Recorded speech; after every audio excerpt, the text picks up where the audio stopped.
캘리포니아 샌프란시스코에 가면 스탠퍼드 대학이 있어요.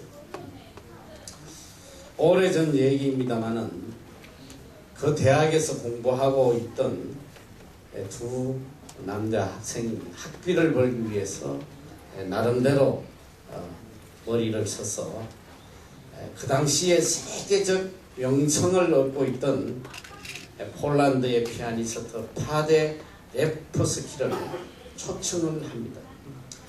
그 매니저와 계약에 합의해 2,000불을 지급하겠다고 이렇게 약속을 하고 이분을 초청을 해서 열심히 준비를 하고 음악회를 열었는데 그만 실패를 했어요. 다 표를 다 파서 모은 게 1,600불밖에 되지 않았어요. 너무 미안해서 이 파데레스키에게 돈 1,600불을 들고 가서 400불에 대해서는 차용증을 썼어요.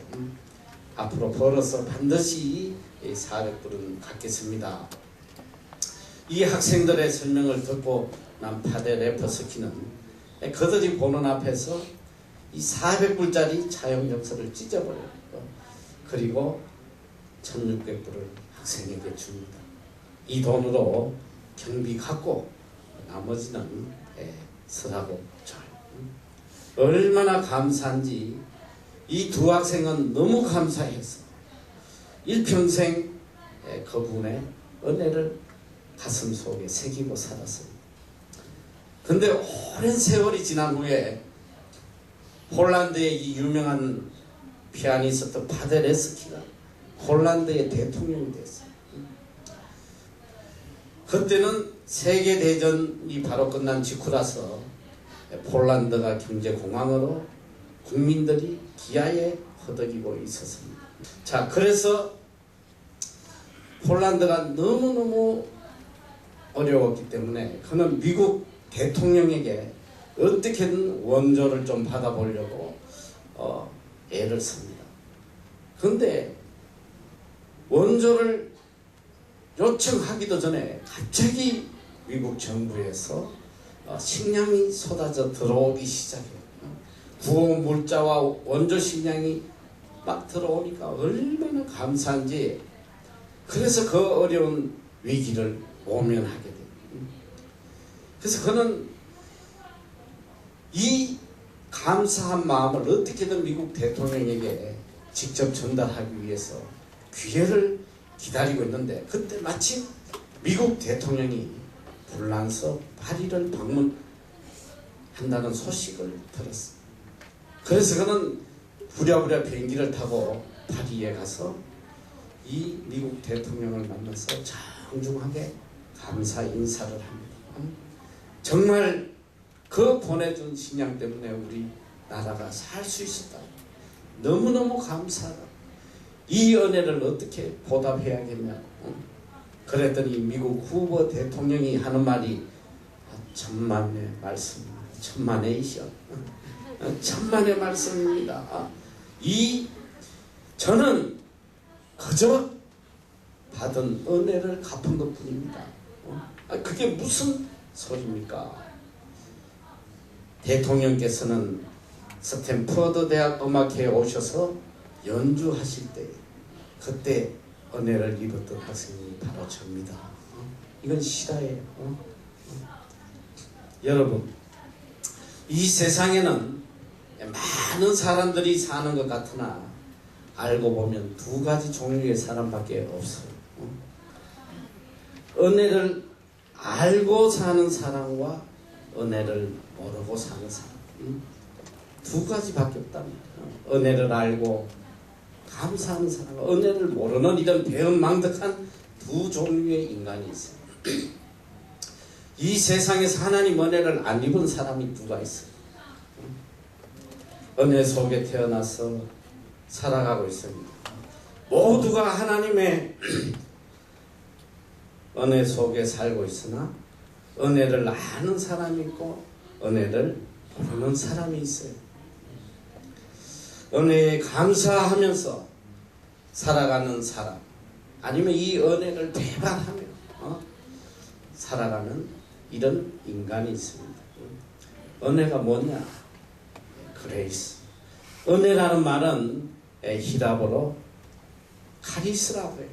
카리스. 이거 원래 아름답다, 사랑스럽다 이런 뜻으로 쓰였지만은 기독교에 들어와서는 대상자의 가치나 공적에 관계없이 주시는 하나님의 사랑을 뜻하게 됩니다.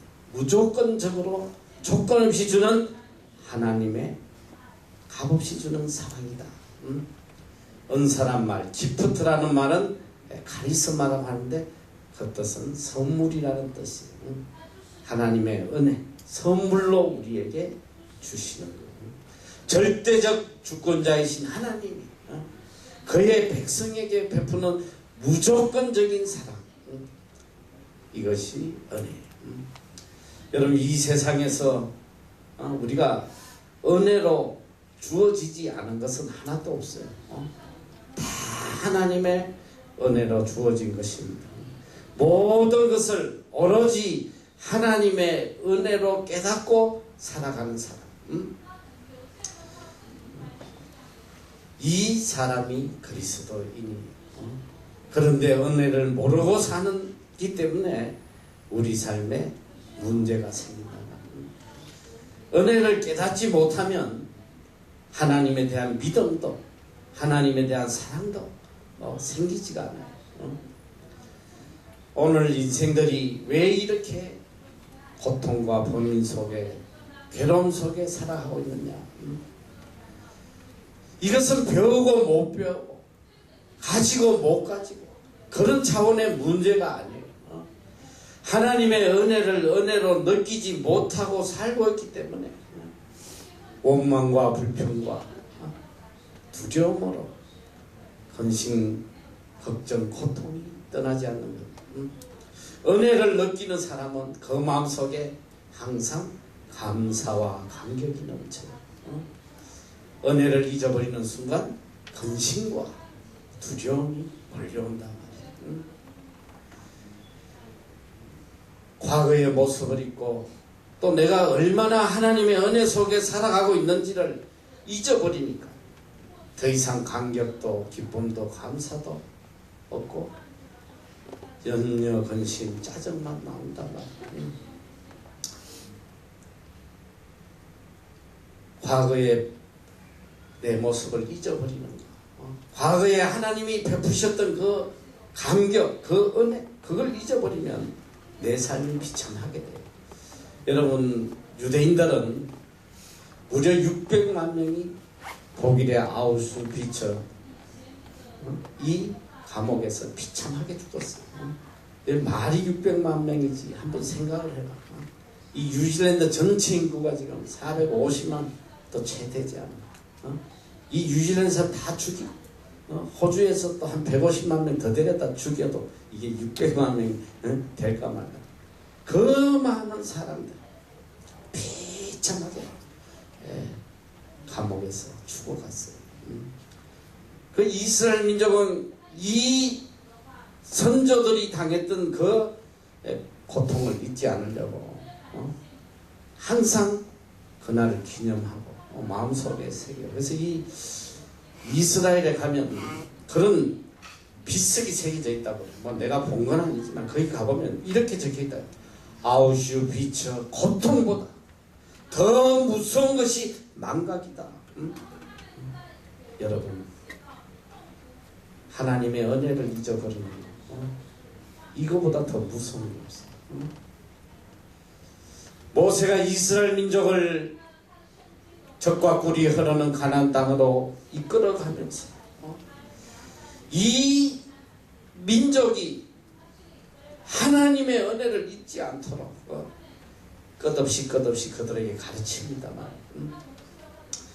그들을 애굽 땅에서 건져낸 하나님을 그들은 조그만 사건만 앞에 나타나면 하나님의 은혜를 망각하고 하나님을 원망하고 불평하기 시작해요. 그래서 신명기 6장 12절 13절에 보면 너는 조심하여 너를 애굽 땅 종되었던 집에서 인도하여 내신 여호와를 잊지 말고 내 하나님 여호와를 경외하며 섬기며 그 이름으로 맹세할 것이니라. 너는 애굽 땅에서 종되었던 그때를 잊지 말라. 네 과거의 너 모습을 잊지 말라. 이스라엘 민족이 왜 가나안 땅을 눈앞에 두고 다 비참하게 사막에서 멸망할 수밖에 없었느냐? 바로 하나님의 은혜를 망각했기 때문에. 은혜를 망각하는 순간 우리 삶 속에 나타나는 것은 원망과 불평밖에 없단 말이지. 로마서 5장 8절에서 10절까지 말씀 우리 다 같이 한번 뜻을 깊이 생각하면 한번 읽어봐. 시작. 우리가 아직 죄인되었을 때 그리스도께서 우리를 위하여 죽으시고 하나님께서 우리에게 대한 자기의 사랑을 확정하셨느니라. 그러면 이제 우리가 그 피를 인하여 의롭다 하심을 얻었은즉 그 그로 말미암아 진노하심에서 구원을 얻을 것이니 곧 우리가 원수 되었을 때 그 아들의 죽으심으로 말미암아 하나님으로 더불어 화목되었은즉 화목된 자로서 더욱 그의 살으심을 인하여 구원을 얻을 것이니라. 아멘. 우리가 아직 죄인 되었을 때, 우리가 하나님과 원수 되었을 때 죽어 마땅할 그런 자들을 하나님께서는 오히려 예수 그리스도를 십자가에 못 박으심으로 우리를 향한 하나님의 사랑을 확정해 주셨다는 거예요. 우리의 죄값으로 영원히 지옥불에서 형벌 받아야 될 자들, 예수 그리스도께서 우리의 죄값을 다 갚으심으로 그래서 우리를 의롭게 만드시고 하나님의 자녀로 만드셔서 영생하도록 은혜를 내려주셨다는 거예요. 여러분, 우리는 이 은혜를 잊고 살면 안 돼요. 오늘 나의 나됨이 오로지 하나님의 은혜 안에 있음을 이걸 망각하면 안 된다 말이에요. 오직 하나님의 은혜로 내가 있다는 거, 이걸 알아야 돼요. 그런데 참 이상한 것은 평안할 때는 은혜를 몰라요. 이게 문제야. 은혜는 항상 고난 속에서 깨닫게 된단 말이에요. 이게 문제예요. 붕 따시고 배부르면 다 잊어버려요. 대체로 보면 여러분, 이 부잣집 자녀들이 다 무료막 심한 놈들이 많아. 사실은 부잣집 애들이 더 효자라야지. 그렇잖아. 가난한 애들보다 더 잘 먹이고 더 잘 입히고 원하는 거 다 해주고 더 많은 은혜를 받았으니까 부모님이 더 효자가 돼야지. 근데 절대 그렇지 않아요. 그런데 못 먹이고 공부도 못 시키고 제대로 해준 것도 없고 그런 아이들 중에 효자가 많이 나온단 말이에요. 왜? 풍족하게 사니까 귀한 걸 몰라요. 여러분, 배부르면 배가 부르면 아무리 맛있는 음식이 주위에 있어도 감격이 없어. 근데 한 사흘 굶겨 놓으면 라면 냄새나 나고 막 미친단 말이에요. 허기 저 설어질 때 그 빵 한 조각 얼마나 귀한지 몰라요. 그래서 쇼펜하우스인가 뭐 누군가가 그런 이야기를 해요. 눈물의 빵 조각을 먹어보지 않은 사람은 인생을 원하지 않아요. 빵 한 조각을 들고 너무너무 감사하고 감격했어. 왜 웃어? 너무 감사하고 감격했어. 눈물을 흘려보지 않은 사람은 인생을 논할 자격이 없다는 거예요.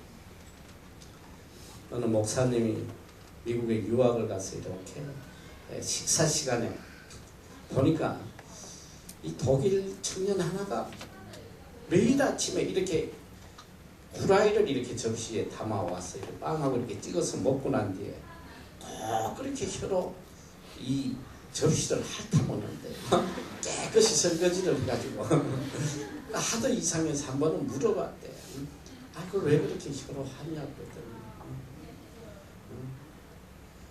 2차 대전을 경험해보지 않았으면 이야기를 하지 말라고 그랬더니 얼마나 우리 민족이 처절하게 굶어 죽어가는지 모른다. 어떻게 이 귀한 것을 버릴 수가 있느냐는 말이죠. 여러분, 고난을 겪어야지 같이 일어나요. 고난 속에 비로소 은혜를 느낀단 말이에요. 건강하고 부유하고 부족함이 없을 때는 하나님 말씀 아무리 해도 감동을 못 느껴. 그러나 중병에 걸려 죽어가고 있을 때, 실패해서 아무 소망이 없을 때 하나님의 말씀 한마디가 얼마나 가슴 속에 은혜로 와닿는지 모른다. 그래서 고난이 필요해. 그래서 성경은 고난이 유익이라고 이야기한다. 하나님의 관계에서도 우리가 부족함이 없으면 잊어버려야 돼. 그래서 내가 늘 이야기하는 게 뭐냐, 제일 위기가 모든 것이 평안할 때 이때가 제일 위기란 말이야. 부족함이 없고 먹고 살만하고 걱정거리가 없을 때 이때가 제일 인생의 위기다. 고난 속에서는 하나님 바라보게 돼 있어. 웬만큼 독해도 죽게 되면 다 하나님 앞에 매달리게 돼 있단 말이야. 여러분 잘 알아요. 하나님의 은혜. 중부검성의 양지마을에 가면 그 입구에 큰 바위에 이렇게 적혀 있어. 얻어먹을 수 있는 힘만 있어도 하나님의 은혜다. 얻어먹을 수만 있어도 이것도 하나님의 은혜다. 힘이 없어 얻어먹지도 못하는 사람이 거기 다 와 있다. 여러분 지금 건강하게 이렇게 걸어 나오는 거에 대해서 하나님 앞에 간격을 해본 적이 있어요. 내가 걸어서 이 하나님의 예배에 나올 수 있었다는 거, 여기에 감격해 본 적이 있냐 말이야. 아무리 교회에 한번 가서 예배 드리고 죽고 싶어도 나오지 못하는 사람이 얼마나 많은지. 내가 그저께인가 우연히 봤더니 한국에도 그렇게 불치의 병이 많은지. 지금 원인을 모르는 병이 너무 많은 거예요. 병원에서 원인조차도 모르는 그걸로 죽어가요. 그 이제 몇몇 사람들이 나오는데 보니까 이 폐암에 걸렸는데 그 특이한 폐암이 있더라고. 근데 이건 약이 개발이 돼 있어. 약이 개발이 돼서 이걸 먹으면 낫는데요. 낫는데 그 약을 1년 동안 복용하려면 약값이 5억 원이요. 한 알 먹는 데 20만 원 들어요. 그 약이 있으면서도 먹지를 못하고 죽어가는 거예요. 정부에서 보험이 안 되니까 자기 돈을 다 집어넣어야 돼요. 어떤 사람은 보니까 태어나서 얼마 되지 않아가지고 지금 나이가 30 몇 살인데 그대로 이 침대에 누워서 생활하고 있어요. 그 어머니가 60 몇 살인데 아기 때부터 그 애 곁에서 평생을 일생을 그 애를 위해서 바치는데 보니까 그 병은 치료가 안 되고 더 이상 악화되지 않고 죽지 않도록 좀 이 진화되는 거를 좀 늦추는, 그게 무슨 오일이라고 써. 이게 우리나라에서 안 나오고 미국에서 개발됐는데 이 오일을 갖다가 계속 먹이는 거예요. 그러면 이게 덜 발전을 한다고. 근데 그 오일을 미국에서 이렇게 배달을 받아서 먹이는데 그 어머니가 그런 이야기를 했대요. 정말 정부에서 이 오일에게 보험을 적용해줘서 정말 우리 아이에게 이거 마음껏만 먹일 수 있다면 나는 내일 죽어도 소원이 없다. 울면서 그런 이야기죠. 여러분 이 건강한 거, 밥 잘 먹고 살아간다는 거, 이거 하나만으로도 여러분 일생을 감격하며 살아야 돼. 내가 언제 그 문둥병자에 대해서 설교할 기회가 있을지 모르지만 성경에 보면 예수님께서 10명의 문둥병자를 고쳐줬을 때에 9은 도망가고 사마리아인 문둥병자가 하나 와서 하나 주님 앞에 살해했다 감사하고 갔다. 그때 주님께서 말씀하시, 왜 있었던 나이, 왜 10명 고쳐줬는데 9명은 왜 어디 가고 없느냐. 주님이 안타까워서 왜 감사해야 될 순간에 감사하지 않고 왜 다 어디 가버렸어. 안타까워하세요. 그러면서 생각합니다. 아마 여러분도 동일하게 생각할 거예요. 그거 되게 사가지 없네. 어떻게 문둥병자 고쳐줬는데 다 도망가고 와서 인사단하지 진짜 시작하지가 없어. 그런 생각할 수 있잖아. 여러분 역으로 한번 생각해봐. 문둥병 걸려가지고 고침 받은 사람이 감사해야 돼. 문둥병 안 걸린 사람이 감사해야 돼. 사실은 우리가 몇백 배 더 감사해야 된단 말이야. 몇백 배 더 감사해. 그런데 건강 주신 거 가지고 눈물 흘리면서 감사하고 사는 사람이 누가 있어요? 여기? 우리가 얼마나 하나님 앞에 악하고 배은망덕한지 우리가 우리 자신을 돌아봐야 돼. 불행의 연인이 어디서 오느냐? 하나님의 은혜를 헌신짝처럼 버리니까 우리 삶에 불행이 찾아온다는 말이죠. 이사야 12장 3절, 이사야 1장 2절 3절 다 같이 한 목소리를 한번 읽어봐. 시작. 하늘이여 들으라, 땅이여 귀를 기울여. 여호와께서 말씀하시기를 내가 자식을 양육하였거늘 그들이 나를 거역하였다. 소는 그 인자를 알고 나귀는 주인의 구유를 알더만은 이스라엘은 알지 못하고 나의 백성은 깨닫지 못하는도다. 소는 그 인자를 알고 나귀도 주인의 구유를 아는데 어떻게 이 이스라엘 민족 내 백성은 나를 잊어버리느냐. 모든 것을 후히 주신 하나님의 은혜를 잊어버리고 살아가느냐. 때때로 보면 짐승이 훨씬 더 나을 때가 많아요. 몇 년 전에 뉴욕 포스트에 첫 페이지에 대문짝만하게 난 기사가 있어요.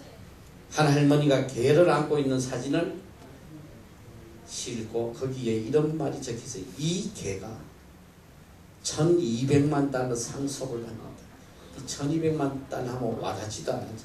우리 돈으로 110억, 지금은 아마 120억도 넘을 거예요. 자신의 개에게 120억 원이 넘는 돈을 상속해준 사람은 호텔과 부동산으로 거액을 번 억만장자 리오나 햄슬리 할머니예요. 이 할머니가 망령이 들어가지고 개한테 이렇게 상속한 게 아니라 정신이 똑발라. 다 상속을 해줬어. 누구에게 해줬냐? 동생에게는 1000만 달러, 손자에게는 500만 달러, 자선재단의 이름을 같이 쓴 남편, 재혼한 남편 300만 달러, 또 다른 2명의 손자는 한 푼도 안 줬어. 뭔가 이게 사가지 없게 굴어. 유언장에서 또 생명을 구해줬다고 치하한 자기 전속 운전사에게도 10만 달러 상속을 줬어. 그런데 걔에게는 무려 1200만 달러. 모든 가족보다도 더 많은 돈을 걔에게 상속을 했다. 그 뭐냐? 가장 자기를 진실하게 사랑해줬다는 거지. 여러분 개를 키워본 사람만 알아요. 개가 얼마나 충성된지 그 키워본 사람 알아요.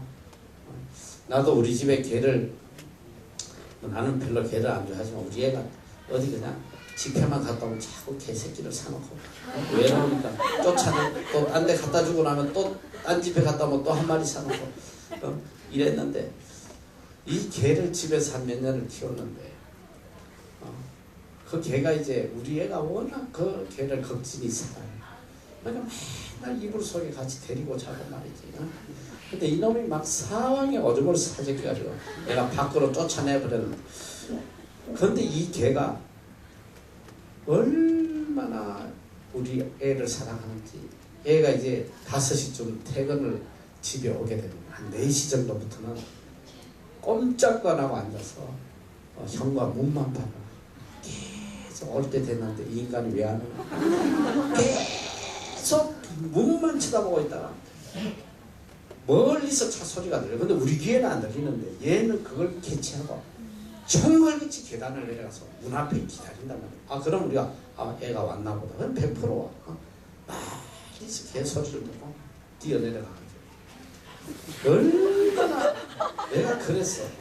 오늘 또 누가 보자. 어떤 사람 새끼가 부모님 온다고 막 그냥 그렇게 총알같이 뛰어내려와가지고 형모 문 열고 반가이 맞아주는 이런 인간 새끼가 어디 있어요?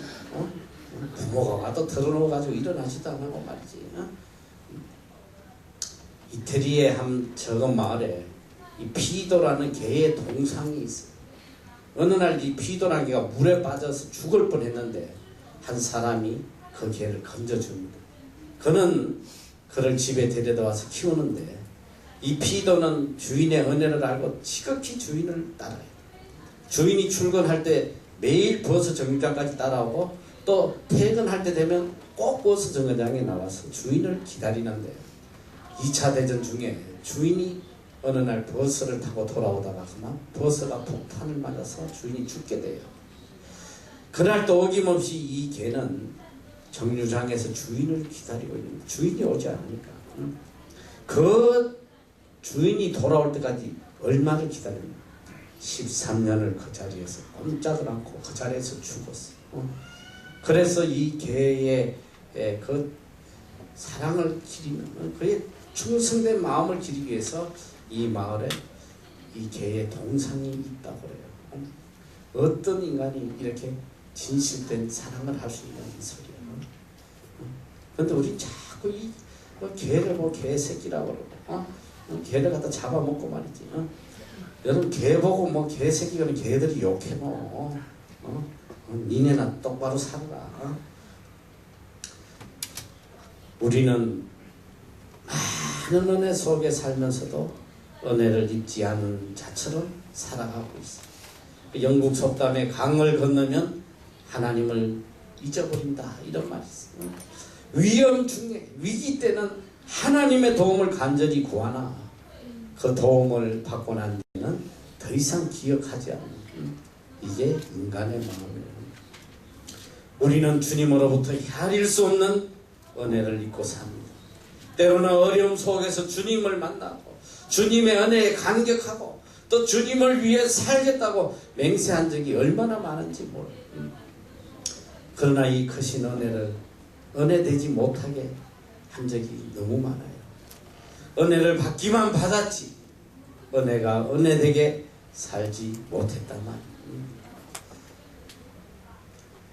우리는 때로 많은 은혜를 생각하며 또 열심히 은혜를 떠들며 살아가요. 그러나 그 속에 은혜에 대한 진실한 감사가 없는 그런 경우가 너무 많단 말이에요. 입술로는 은혜를 자랑하면서 은혜를 헛되게 사는 경우가 많아요. 지식적으로 은혜를 알고 있지만 내 마음속 깊은 곳에 진정 은혜를 느끼지 못하고 있어요. 부모님의 은혜가 얼마나 커요. 지식적으로는 알아요. 부모님 은혜가 제일 크다는 거 알지만 우리 마음속 깊이 느끼지 못해요. 왜? 행동으로 나타나지 않으니까. 혼자 과부된 어머니가 결혼도 하지 않고 이 아들 하나를 가난하게 살면서 생명을 바쳐가지고 훌륭하게 키워요.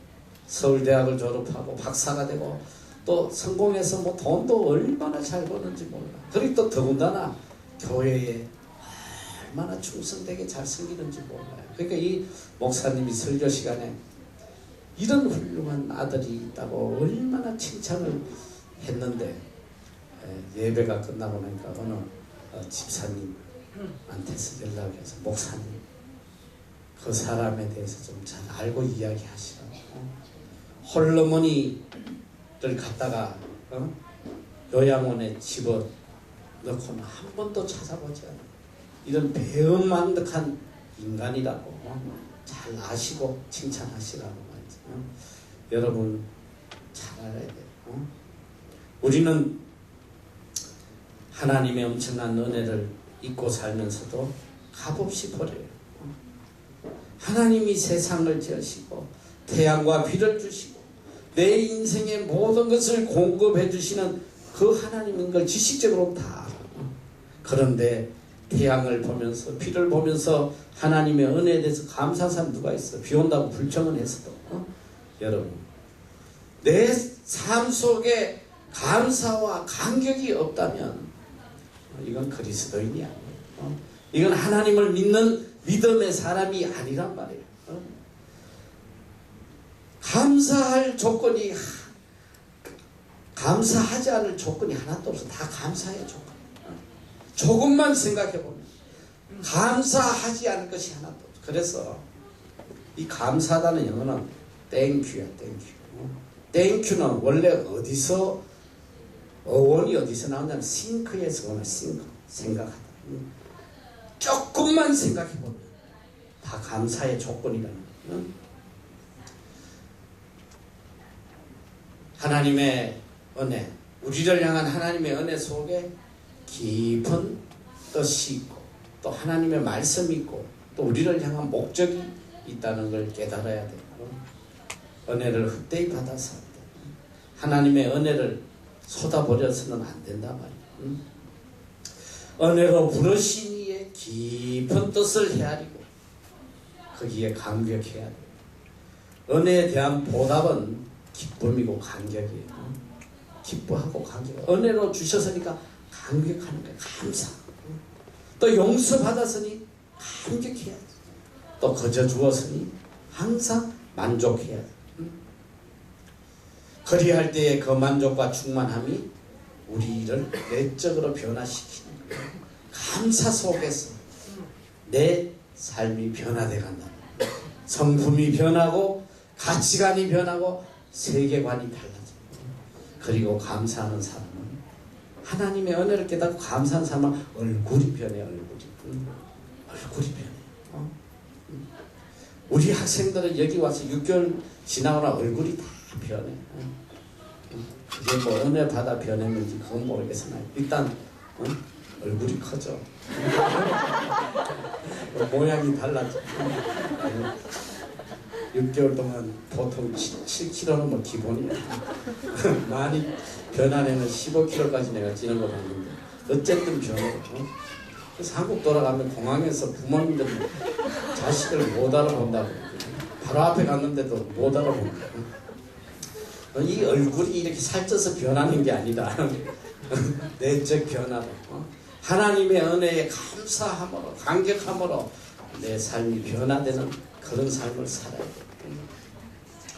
삼중고의 성녀라고 불리는 유명한 헬린 켈러 여사가 있어요. 이 사람은 19개월 될 때 열병을 날아가지고 소경, 기머거리, 벙어리가 되어버려요. 그는 7살 때 가정교사 설리번이라는 훌륭한 선생님을 만나서 그 인생이 변화되기 시작합니다. 그는 1900년대 하버드 대학교에 세계 최초로 장애인으로서 교육을 받는 그리고 우등생으로 졸업하는 기록을 남겨요. 그는 눈도 보이지 않고 귀도 들리지 않고 말도 할 수 없어요. 이런 불행을 딛고 한평생을 살면서 그는 너무나 많은 사람들에게 도전을 주게 됩니다. 말년에 어떤 기자가 그에게 물어봐요. 이런 육체적 고통과 함께 한평생을 살아왔는데 당신은 하나님을 원망해 본 적이 없습니까? 헬렌 켈러는 빙그레 웃으며 답을 합니다. 제가 하나님께로부터 받은 은혜를 헤아리는 것만으로도 시간이 없어요. 그리고 하나님께 감사하는 것으로도 시간이 부족한데 어찌 원망할 시간이 있겠습니까? 감사하고 그 은혜에 기뻐하는 것으로도 시간이 부족합니다. 여러분 오늘 내 모습을 뒤돌아봐야 돼요. 누구를 비방하겠어요? 환경을 원망할 수 있어요? 사람을 원망할 수 있냐? 섭섭하고 억울하고 분한 마음 이거 가지면 그리스도인이야. 저도 마찬가지.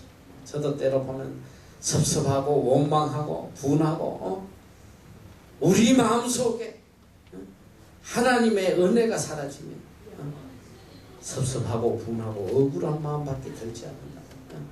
그러나 하나님의 은혜를 깨달으면 내 마음속에 감사와 감격과 평안이 차고넘쳐. 또 우리가 은혜를 잊게 되면 내 자신의 의의가 사라져요.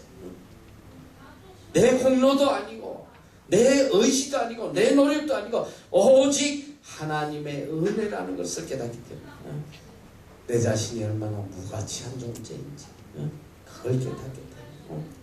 하나님의 은혜를 깨달으면 I am nothing.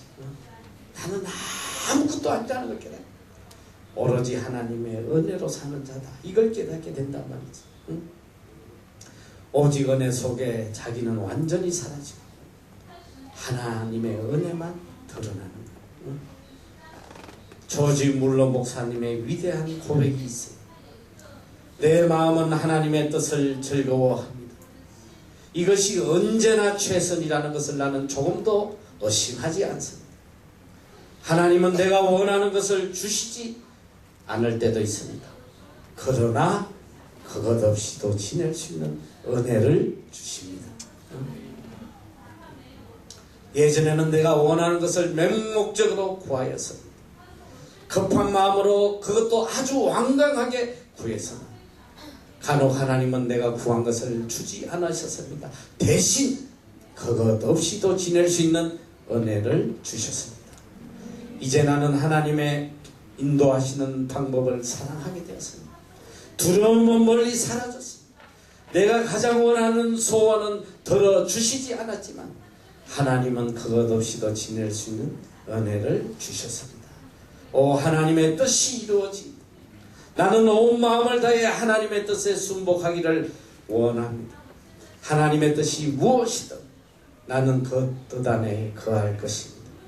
그것은 하나님의 뜻이 최선임을 의심치 않기 때문입니다. 하나님은 내가 구한 것을 주시지 않을 수 있습니다. 그러나 그것 없이 지낼 수 있는 은혜를 주십니다. 아멘. 아무리 큰 은혜도 은혜를 느끼지 못하면 아무런 가치가 없습니다. 부모님의 은혜를 아는 자식 함부로 살지 않아요. 부모님의 이름을 욕되게 하지 않아요. 은혜를 아는 자만이 바르게 살 수 있습니다. 하나님의 은혜로 바로 깨달으면 하나님의 이름을 욕되게 하지 않아요. 은혜를 베푼 분을 생각하며 그분의 영광을 위해서 살아가게 됩니다. 1865년 아주 추운 눈보라가 치는 날이었습니다. 한 여인이 영국의 사우스 웨일즈라고 하는 언덕을 지나가고 있었는데 그는 남편 없이 어린아이 하나를 데리고 지금 이 갓난 아이를 안고 가던 길에 그만 눈보라 속에서 길을 잃어버리게 됩니다. 추위에 떨다 그만 이 어머니는 죽게 됩니다. 눈보라가 그친 다음에 한 사람이 이 여자가 앉아서 죽은 것을 발견해요. 그런데 놀라운 것은 그 여자가 옷을 다 벗고 있습니다. 이 여자가 자기가 안고 있는 어린 아들을 살리기 위해서 자기 옷을 하나씩 벗어서 아이를 둘둘 말고 본인은 얼어 죽었습니다. 어머니는 죽었는데 아이는 살았어요. 그 사람이 이 아이를 데려다가 키웁니다. 근데 이 아이가 자라서 1916년 영국 수상이 돼요. 데이비드 로이드 조지라고 하는 수상입니다. 그는 이 어머니의 이야기를 어릴 때부터 들으면서 어머니는 나를 위해 죽었고 내 대신 알몸으로 죽으셨다. 그 뜨거운 사랑에 감격하고 한평생을 부모 없이 살았으나 그는 곱게 다르게 위대한 지도자가 되어 그는 어머님의 은혜를 헛되게 하지 않았어요. 은혜로 느끼는 자만이 진실한 사람이 될 수 있어요. 주님은 죄인된 우리를 위해 그분의 물 한 방울 피 한 방울까지 다 쏟아냈다고. 우리는 주님의 은혜를 얼마만큼 은혜로 느끼고 살아갑니다. 이 크신 은혜 속에 얼마나 감격하며 감사하며 살아가고 있느냐. 오늘 우리가 살아가는 이 모든 것 오로지 하나님의 은혜. 은혜를 체험하는 길을 영어의 세 단어로 표시할 수 있다고. something, nothing, everything. 내가 something, 내가 무언가 할 수 있는 존재라고 생각하면 나는 나신이라는, 나는 아무것도 아니라는, 그러나 내가 나신이다. 나는 아무것도 아니다. 오직 하나님의 은혜로 살아간다고 깨닫는 사람은 에브리십니다. 모든 것을 할 수 있는 권능의 사람이 된다. 성경에 보면 참 감동적인 한 성경 구절이 나와요. 여러분 알다시피 다윗과 요나단은 정말 절친한 우정의 사람이었어요. 그런데 안타깝게 그만 요나단이 먼저 죽게 돼요. 나중에 이 다윗이 왕위를 회복하고 나서 이 요나단의 혈육을 찾아요. 근데 이 요나단의 아들이 살아있는 걸 발견해요. 머비보셋이다. 그만 그 왕궁의 난중에 도망이 가다가 그만 잘못 떨어져가지고 두 다리가 저는 장애아예요. 근데 이 다윗은 요나단과의 우정을 생각했어요. 그 머비보셋을 찾았어요. 왕궁에 데려와. 그래서 이 사무엘하 9장 10절 이하에 보면 다윗이 가로되 무서워 말라. 내가 반드시 내 아비 요나단을 인하여 너에게 은총을 베풀 것이다. 내가 너의 조부 사울의 밭을 다 내게로 돌어주겠고 너는 항상 내 상에서 먹을지. 저가 절하여 가로되 이 종이 무엇이냐. 왕께서 죽은 개 같은 나를 돌아보시나이까. 죽은 개 같은 나를 돌아보시나이까. 이 말씀이 저는 참 충격적으로 와닿았어요. 하나님 도대체 어떤 분이시길래 죽은 개만도 못한 저를 이처럼 사랑하여 주십니까? 여러분 잘 알아야 돼요. 우리가 하나님 앞에 내세울 게 뭐가 있어?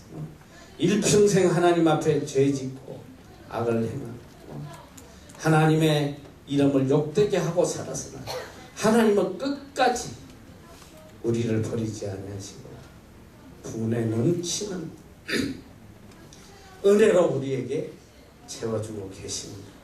그 시편 103편 2절에서 5절까지 다 같이 한 목소리로 뜻을 생각하며 봉독해 시작. 내 영혼아 여호와를 송축하라. 그 모든 은택을 잊지 말라. 저 안에 내 모든 병을 고치시며 내 생명을 편안하게 고치시고 인자와 긍휼로 만드시시며 좋은 것으로 내 소원을 만족해 하사 내 청춘으로 독수리같이 새롭게 하시는다. 아멘. 하나님의 은혜를 잊지 않는 자에게 약속하신 5가지의 축복이, 첫째 모든 죄악을 사해 주시겠다. 둘째로 모든 병을 고쳐주시겠다. 셋째로는 내 생명을 파멸해서 구속하라. 넷째로 인자와 긍휼로 광을 씌워주겠다. 다섯째로 독수리처럼 새롭게 해주시겠다. 하나님의 은혜를 잊지 않고 그 은혜를 찬양하고 살아가는 사람에게 이렇게 큰 축복을 주시겠다. 여러분 하나님의 은혜를 헛되게 하지 마라. 하나님의 은혜를 가슴 속에 새기란 말이에요. 우리나라 속담에 보면 은혜는 물에 새기고 원하는 가슴에 새긴다는 말이 있어요. 하나님이 베풀어 주신 모든 은혜는 다 물에 떠내려 보내요.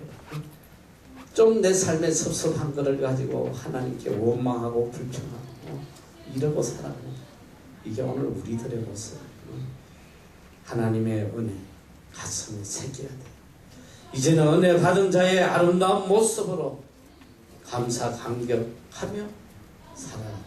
그리함으로 우리에게 약속하신 더 큰 축복 속에 살아가는 여러분이 되시기를 축원합니다. 기도합시다.